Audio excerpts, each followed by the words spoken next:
السلام عليكم من قناة كويزين ليلى. اليوم راح نشوفوا كيفاش نديروا جو تاع القارص. هاد الكيفيه تسحق. عندنا زوج حبات قارص، حبه بالقشور وحبه بلا قشور. هذه اللي بلا قشور نحولها كاع القشور تاعها دولي. هذا عندنا كاس هنا ماشي معمر تاع السكر اللي هو 200 غرام. وعندنا هنايا نسحقوا هذا طاس تاع جو بلندر، وعندنا ريتله ونص تاع البن، وصف هنا كسرونه، نسحقوا كسرونه وصفايه باش نصفوه. الحاجه الاولى اولا واش نديروا، نقطعوا القارص هذاك، نحولو، نشوفوا العظم لا فيه العظم نحوه نخلوهش. انا ما فيهش هذا.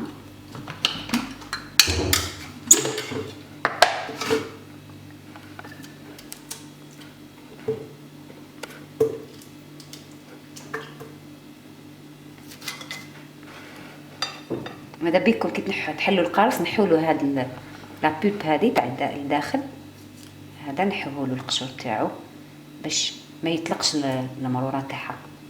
نزيدوا نقسموا هذه نحولها هذا غير هذا بك مع هذا. من بعد نقسموها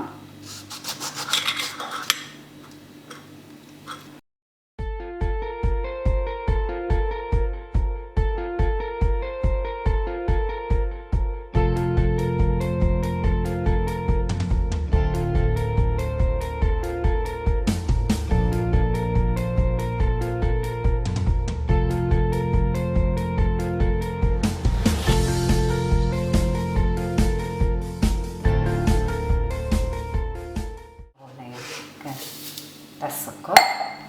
نزيدو نبداو نعمرو غير ريت حتى يتعمر الطاس، ومن بعد نكملو الباقي من بعد.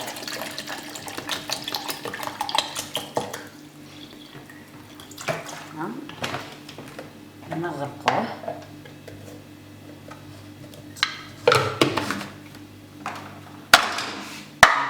هنا، نديروه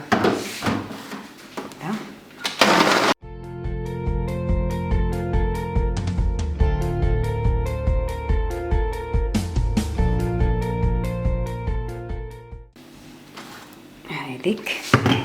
بعد هنايا بعد ما رحيناه كملنا ننحوه، واش نديرو نصفوه. دوكا نصفوه، كي نصفوه باش نزيدوه داك الماء الباقي.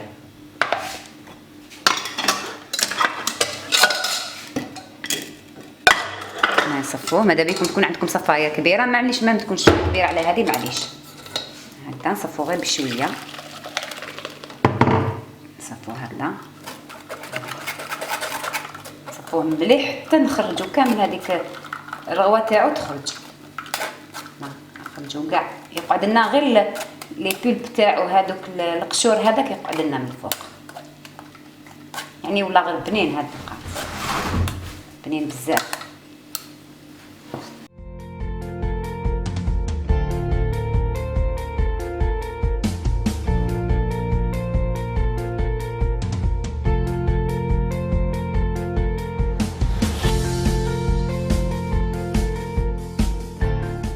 باش نديرو نحكموا الماء هذاك اللي باقي. نزيدو هنا نسحقوا كامل هذا الماء.